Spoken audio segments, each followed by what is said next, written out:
The chandelier light scattered across the long table, reflecting off the crystal glasses and fine silverware. Everything looked perfect, from the white roses at the center to the soft music playing in the background. It should have been a night worth remembering, the official dinner celebrating your engagement with John Jungkook. Except it wasn't, because he hadn't looked at you even once. Your perfectly painted smile wavered as you sneaked a glance at him. He sat across the table in his black suit, jaw sharp, expression unreadable, his eyes fixed somewhere, anywhere that wasn't you. Your father mistily laughed heartedly beside him, clinking glasses, proud and glowing as if he had just sealed the biggest deal of his life. Well, Jungkook, your father said, voice booming with pride, once the wedding is done, I'll be handing you over the soul branch to you. You have earned it, son. You saw Jungkook's fingers tightening around the spoon he was holding. Thank you, sir. He replied smoothly, though the politeness in his voice carried no warmth. You knew that tone by heart now. Calm, respectful, emotionless. He forced a giggle, trying to break the suffocating silence between you. You don't have to be so formal, Jungkook. You'll be family soon. He didn't even bother looking up, right? Your heart twisted. The word fell from his lips like a stone, cold and heavy. Your father didn't notice, too happy to see you settled. I always knew my daughter had good taste. He teased proudly. A man like Jungkook doesn't come around often. You smiled faintly, ignoring the irony in those words, because if only your father knew how much Jungkook hated you, how every smile, every gentle word in front of him was a mask he wore to keep things civil. But you couldn't blame him, not entirely. After all, this was all your doing. You grew up believing that wanting something meant getting it. Being the only daughter of Lee Industries chairman meant the world bent for you, and after your mother's death, your father made sure you never missed a single thing, not love, not comfort, not even control. So when you first saw Jungkook, the brilliant, calm, ambitious man working as one of your father's top executives, you decided you wanted him. Not for a day, not for a fling. You wanted him completely. He was polite at first, kind in the way good men are, but the moment you started hinting at your feelings, he drew a line. I'm flattered, Miss Levian, he said with that soft but firm voice, but I'm already in a relationship. You still remember the way his eyes softened when he mentioned her, Minji. That name burned in your mind. You didn't like being told no. You never were told no. Weeks passed, then months. You tried everything, subtle gestures, invitations, moments where you could accidentally run into him. He remained the same, respectful but distant, and then came that night. You had shown up at the office party dressed beautifully, pretending to be tipsy, heart pounding as you saw him standing near the terrace with a drink. You didn't plan to go that far, maybe just make him see you not as the chairman's spoiled daughter, but as a woman who loved him deeply. But fate or your own obsession twisted. You stumbled, grabbed his shirt for balance, and before you could even process what happened, your face was dangerously close to his. His hand went instinctively to your waist to keep you from falling, and that's when Minji saw. You remember the way her eyes shattered before she turned away. Jungkook pushed you off him instantly, anger blazing in his gaze, but it was too late. The picture was painted, the story was told. Within days, rumors spread, and your father, unaware of the truth, saw it as the perfect opportunity. And Jungkook, he was trapped, bound by loyalty, threatened by power, crushed under the weight of something he never asked for. You blinked back tears as you watched him speak to your father, his expression controlled, his every move a silent rebellion wrapped in politeness. When dessert was served, you gently touched his hand under the table, hoping he would at least acknowledge you. He froze, not because of affection, but because he despised your touch. He slowly moved his hand away. You forced another smile. You love the engagement venue, Jungkook. I made sure it overlooks the ocean. You mentioned once that you liked quiet places. He finally looked at you, but the warmth you longed for wasn't there. His eyes were sharp, cold, full of words he couldn't say in front of your father. Your father laughed. I've never seen my princess engage in anything with so much dedication, and I know you'll always keep her happy. Jungkook swallowed his anger and excused himself, leaving you and your father. Your chest tightened as you watched him walk away. The chair he had sat in still held the warmth of his presence, but you felt colder than ever, and yet you still smiled because you told yourself, he'll love me one day. He has to, even if you had to break him first. The dinner had ended hours ago, but the mansion was still bathed in golden light. Your father had gone upstairs to his study, and the maids had cleared the dining table, leaving only the faint smell of wine and roasted meat lingering in the air. You walked down the hallway, the sound of your heels echoing softly against the marble floor. Your heart raced. Jungkook had left the table without even excusing himself properly. He was in the garden now. You could see him from the glass doors, standing under the dim glow of the garden lamps, his hands shoved into his pockets, the night breeze ruffling his hair. You stepped out quietly. Jungkook, you called softly. He didn't turn. Why were you behaving like that at dinner? Your voice cracked a little, but you quickly straightened it, like you always did. You didn't even look at me. Everyone noticed. Good. His voice cut through the cool air like a blade. They should notice. You blinked. What are you talking about? Finally, he turned. His face was expressionless, but his eyes were fire. That I don't want to be here. That I don't want to be with you. The words stung, but you forced a smile, stepping closer. Don't say things like that. I know you are still upset about Minji. Stop. He held up a hand, stepping back. Don't bring her name into this. You destroyed her. You destroyed us. Your stomach twisted. I didn't destroy anything. I love you. Why can't you see that? His laugh was bitter and hollow. Love? He repeated like it was the ugliest word in the world. You don't love me. You possess me. I was just another thing on your list of wants. Wasn't I? First the cars, then the handbags, then the vacations, and then me. Your breath hitched. That's not true. It's exactly true.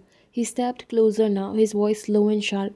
You saw me happy with someone else, and you couldn't stand it. You made sure she would hate me. You made sure I had no choice but to be here, with you in this cage you built with your father's money. That's not a cage. Your voice trembled. It's a life I built for us. No, it's a life you built for yourself. And you shoved me into it. Tears burned at the corners of your eyes. I love you, Jungkook. I do. Why can't you believe that? He stared at you, his jaw tight, his eyes glistening with a pain you couldn't name. Because love doesn't look like this. Love doesn't threaten. Love doesn't manipulate. Love doesn't rip two people apart just because it can't stand to be left out. What you feel isn't love, it's obsession. You shook your head violently. No, no, I'm not obsessed. I'm in love with you. I have been in love with you from the moment I saw you. I would do anything for you. You already did. He cut in, his voice breaking slightly. You did everything. You made me helpless. You made sure I had no way out. And now you stand here and call it love? Your lips trembled. I admit that I did all that, but that's because I wanted you, and I can change. I'll prove it. You will see, Jungkook. One day you'll see I'm not the villain you think I am. He took a step back. The distance between you suddenly felt like a chasm. See, I'm just something you wanted. You don't know the difference between love and want. You don't even know what love is. He said quietly, and for the first time, his voice wasn't sharp. It was tired and broken. You are just spoiled. The word hit harder than a slap. You stood there, trembling, the night air suddenly freezing around you. But even then, even as his words cut through you, the thought in your head was the same one you had had since the beginning. He'll love me one day. He has to. The rain had started falling softly by the time Jungkook walked back inside. You didn't even think. You went inside, grabbed your car keys, and stormed out into the rain, vision blurry, heart pounding with the fury and pain. The chauffeur tried to stop you, but you didn't. Miss Wine, please, it's raining. I don't care. You screamed, slamming the door and starting the engine. Your father's imported sports car rolled to life as you sped out of the driveway, ignoring the flashing red of the gates. Behind you, in the shadows of the rain, Jungkook watched you go, chest heaving. He knew how you drove when you were angry. He knew how recklessly you handled everything. Your emotions, your car, your life. Damn it. He muttered, running to the second car parked by the curb, his car, and jumping in. You were crying so hard you barely saw the road, the city lights blurred with the rain on the windshield, your hand shaking on the steering wheel. His words wouldn't stop playing in your head. Spoiled, obsession, possession. You pressed harder on the accelerator. In your rearview mirror, two headlights glimmered through the rain, a car following you. You ignored it.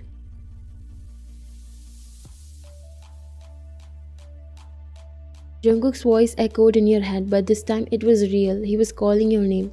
Vian, pull over. You shook your head, sobbing. Leave me alone.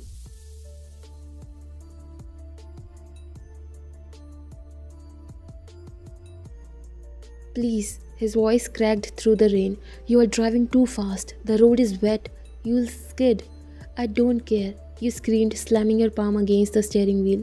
You hate me, right? Then let me go. I said pull over. He rolled, his horn blaring again. You'll lose control, Ryan. Listen to me. You shook your head violently, crying harder. Why do you care? You hate me, remember? You said I destroyed your life. Because I don't want you to die. He shouted back, desperation laced through every word. You pressed your foot down harder, the car engine screaming in protest. Stop pretending to care. Just stop. Ryan, please. Do you think this hurts me more than what you said? Your voice cracked as you cried harder. You called me spoiled, said I don't even know love.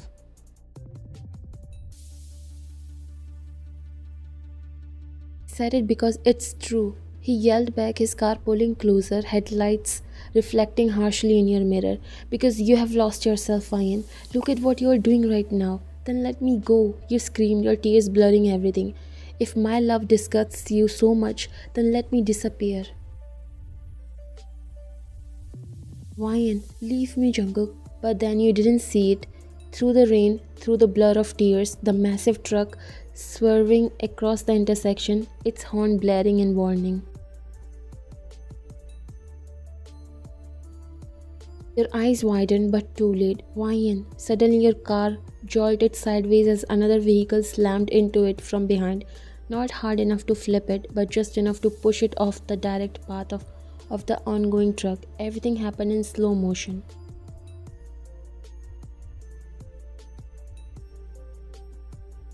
You heard metal screeching, glass shattering. You saw the truck hit the other car, his car, head on. No! You slammed the brakes, your car spinning before skidding to a stop on the side of the road. Rain pounded against the windows as you fumbled with the door handle, heart hammering so hard you could barely breathe. You stumbled out, the cold rain soaking you instantly, the sight before you nearly made you collapse. Jungkook's car was crumpled like paper, the front completely destroyed, steam rising from the engine. Through the shattered windshield, you could see him, his head slumped to the side, blood streaking down his temple. Jungkook, you screamed, running toward him, slipping on the wet pavement. No, no. You reached the door, pulling it desperately, but it was jammed. Blood stained your hands as you tried to shake him awake. Please, somebody help. Your voice was raw, unrecognizable even to you. He's bleeding. Call an ambulance. A small crowd had already gathered, people murmuring, someone dialing emergency services. You pressed your hands against the glass, your sobs breaking through the storm. I'm sorry. You whispered over and over, I'm sorry. But Jungkook didn't move. The silence in the distance grew louder, and for the first time you realized the price of your love, the price of your obsession, might have been his life. The hospital corridor smelled of antiseptic and rain soaked clothes. Your hands still trembled as you sat on the hard plastic chair outside the ICU. Jungkook's blood still smeared on your palms. Every time you closed your eyes, you saw the crash again. His car slamming into the truck, his body crumpled behind the wheel, the blood, the silence. You pressed your fist to your mouth to stifle a sob. Wine. Your father's voice cut through the hum of nurses and machines. He was standing there, his suit soaked from the rain, his usually immaculate hair plastered to his forehead. You had never seen him like this, not at board meetings, not even at your mother's funeral. Appa, I didn't mean. Shh. He crouched in front of you, his large hands gripping your shoulders firmly. Breathe. Listen to me, Ryan. You are safe. It was an accident. No, Dad, it wasn't. You sobbed harder, clinging to his sleeve. He followed me because he knew I was driving angry. He saved me. Your father's jaw clenched, but his eyes softened. He's going to be fine, he said, though the tremor in his voice betrayed him. The doctors are doing everything. You need to calm down.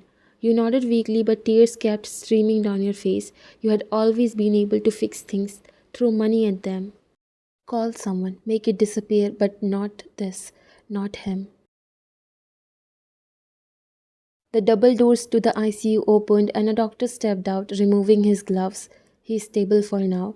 Severe blood loss, multiple fractures, but no critical brain injury. We have sedated him. He'll regain consciousness in a few hours. Your knees nearly gave way with relief. Can I see him? You asked, wiping your face. The doctor hesitated. He has asked not to disturb when he wakes, especially by. He trailed off, glancing between you and your father. Your father's eyes flickered with a warning. She's his fiancée. Of course she'll see him. Before the doctor could answer, the sound of hurried footsteps echoed down the hallway. You turned and your heart stopped. It was Minji. Her hair was soaked from the rain, her makeup smudged, her face pale but determined. She didn't even look at you as she rushed toward the ICU doors. What are you doing here? You snapped, your voice sharp from panic and exhaustion. Minji stopped, turning to you at last. Her eyes were full of something you hadn't seen in a long time. Not anger, but heartbreak.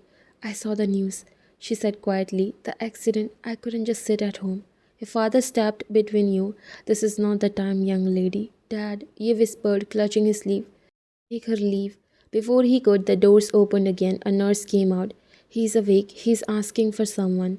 You straightened instantly, hope flickering like a dying candle. For me? The nurse looked at her clipboard, then at you. No, for Minji. It felt like the ground tilted beneath your feet. Minji's breath hitched. She looked at you, guilt flickering in her eyes, then followed the nurse inside. You stood frozen in the hallway, your father's hand on your shoulder, your nails digging into your palm until they hurt.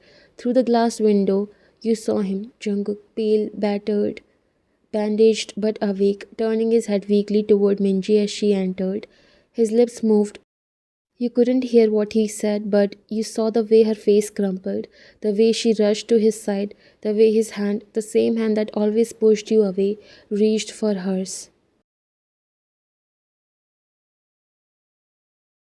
Your father squeezed your shoulder harder, Vian, but you couldn't move, couldn't breathe, couldn't stop staring at the scene unfolding in front of you. The man you had fought so hard to keep reaching for someone else, even when lying in a hospital bed. For the first time in your life, you felt something colder than rejection. You felt powerless. The sterile scent of antiseptic stung your nose as you pushed the door. You clutched the hem of your dress like a lifeline, your fingers trembling. Inside the room was dimmer than the hallway. Only a single lamp glowed above the hospital bed where Jungkook lay, his head turned toward the window. His arm was wrapped in bandages, a thin tube snaking down from his hand to an IV bag.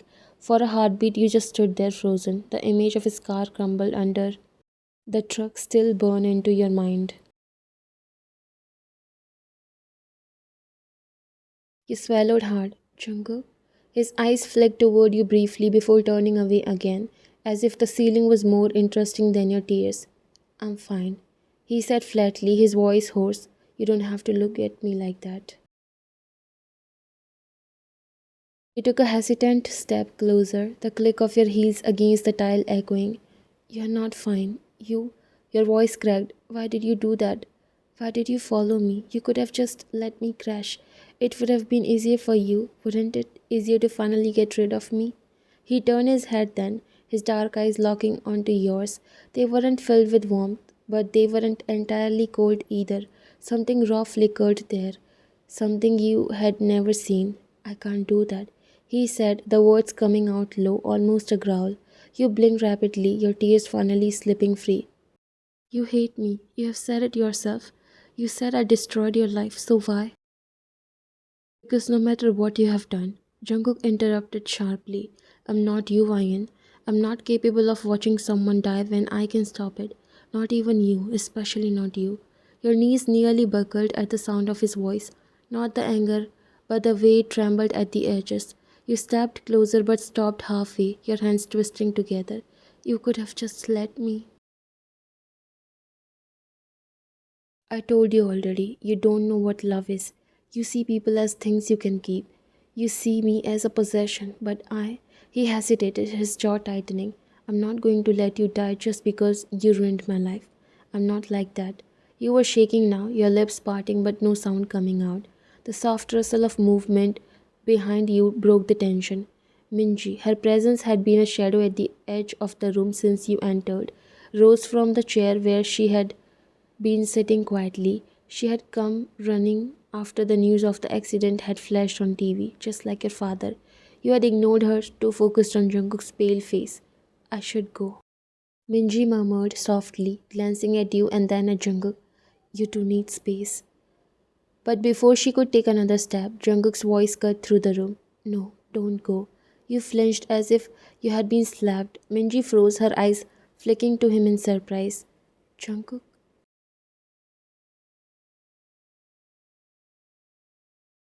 I want you to stay, he said, his gaze never leaving hers. It was quiet but firm. Please. You felt your heart crack wide open at that single word. Please. He had never said it to you like that. Not once. Your throat closed up as you stared at him, at the way his expression softened slightly when he looked at Minji. Softer than it had ever been when he looked at you. Something inside you splintered. The air felt too thin, your chest too tight. Right, you whispered, your voice trembling. Of course. Jungkook didn't even look at you when you said it. He just shifted slightly on the bed, his uninjured hand gesturing weakly for Minji to sit back down. She did, biting her lip, torn between pity for you and worry for him.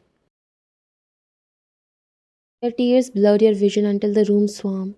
You took a shaky step backward, the weight of your father's distant voice in the hallway echoing faintly. For the first time, the hospital's sterile white walls felt like a cage, and you were the one trapped inside it. You turned, your heels scuffing against the floor as you left, each step heavier than the last. Behind you, the soft murmur of Jungkook's voice drifted out of the room, low, gentle, speaking to Minji. Words you can't hear but couldn't imagine. And for the first time since you had gotten everything you had ever wanted, you realized you had lost him completely. The seasons changed while Jungkook healed, and you watched the world move on without you. Your father had grown quieter since the accident. He barely looked you in the eye anymore, not out of disappointment, but sorrow. Every time he saw you staring blankly from your bedroom window, he saw the reflection of his own mistakes, how his love had turned into indulgence, how his need to protect you had birthed something cruel in your heart. The mansion that once pulsed with laughter and parties was now only echoes and marble. You wandered its halls like a ghost, barefoot, your reflection gliding across cold floors. Your phone stayed silent. No messages, no calls. Jungkook had been discharged a month ago. You knew because your father told you, not because Jungkook did. He hadn't said a single word to you since that night in the hospital. Not one. It was early winter when you finally gathered the courage to see him. You called him once, your voice shaking, and he didn't hang up. That was enough of an answer. Now you stood near the lake behind your family's old estate, the one you used to visit as a child, the same lake where you had first seen Jungkook years ago when he had come to your father's summer party, smiling, easygoing, untouchable. The day had changed. You looked down at your reflection, trembling in the water's ripples. No diamonds on your fingers, no designer coat, just a plain wool sweater and your hair tied back. You wanted to look human again, not the woman who destroyed him. The soft sound of footsteps behind you made you turn. He was there in a black coat, one hand tucked into his pocket, his expression unreadable. He walked slowly, a slight limp in his left leg. The accident had left its mark. You took a shaky breath. You came. I said I would. He replied simply. His voice was even, not cold, not warm, just quiet. You smiled faintly, more to yourself than him. You look better. Better doesn't mean healed. His gaze stayed on the water. But I'm managing. You looked at him, your throat tightening. I wanted to see you before you leave. He raised a brow slightly. Who told you I'm leaving? Appa. You whispered. He said you resigned, that you were moving out of Seoul with Minji. There was no bitterness in the way you said her name this time, just resignation, acceptance, maybe. He didn't deny it. Yeah, we are going somewhere quieter. I need distance from all this. You nodded slowly. That's good.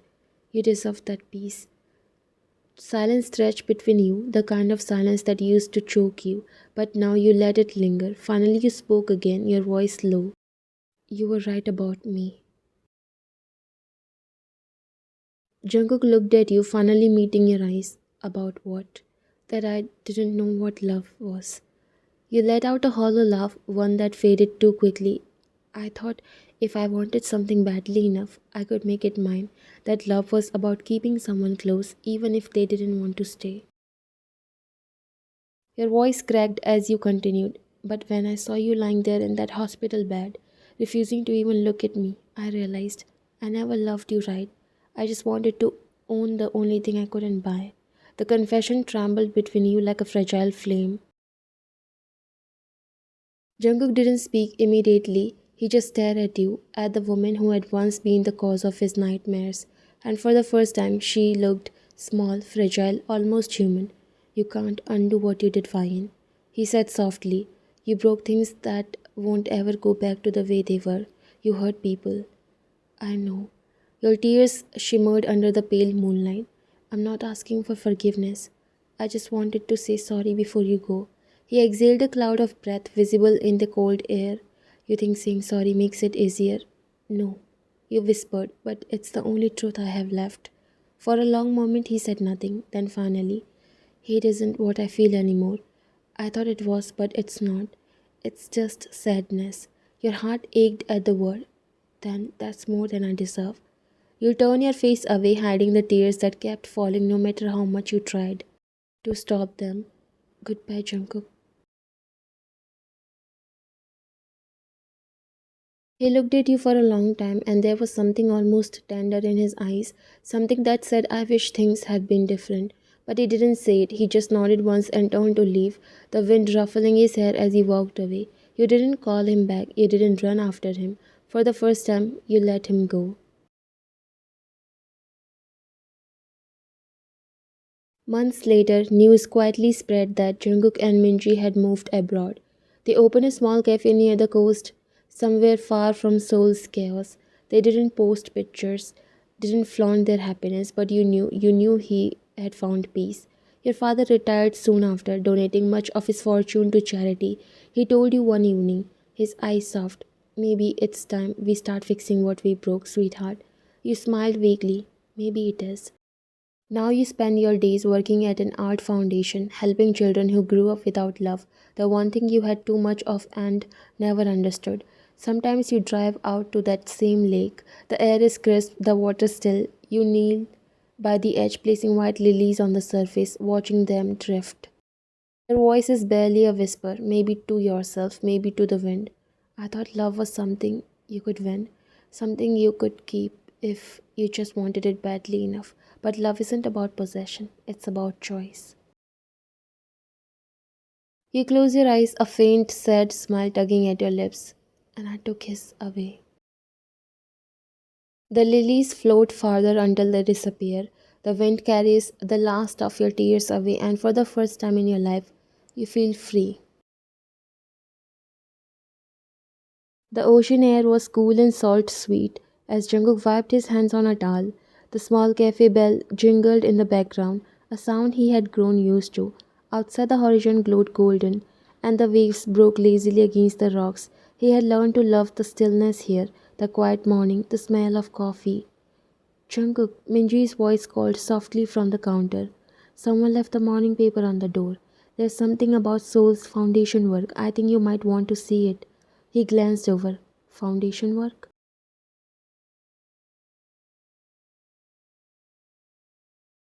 Hmm.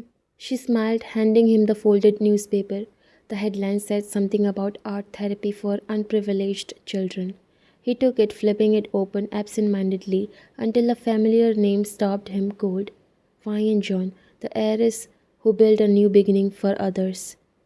The article showed a picture of you standing before a group of smiling children, paint smudged on your hands, hair tied loosely, no trace of luxury or arrogance, just a simple woman with tired eyes and a genuine smile. He froze for a long moment, the words blurring slightly.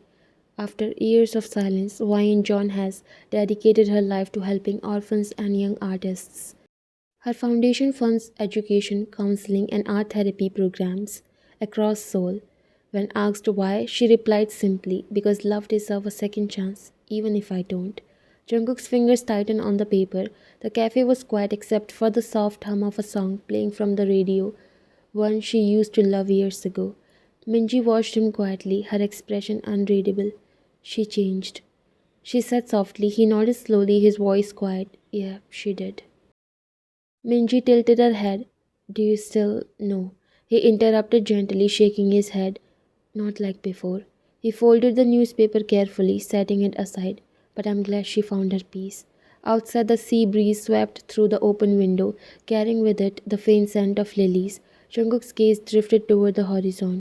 The ocean met the sky, and for the first time in years, he smiled. It wasn't sadness anymore, it wasn't anger, it was closer.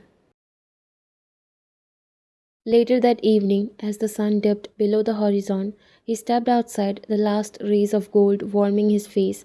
Somewhere far away in another city, you were probably locking up the art center, wiping paint from your palms.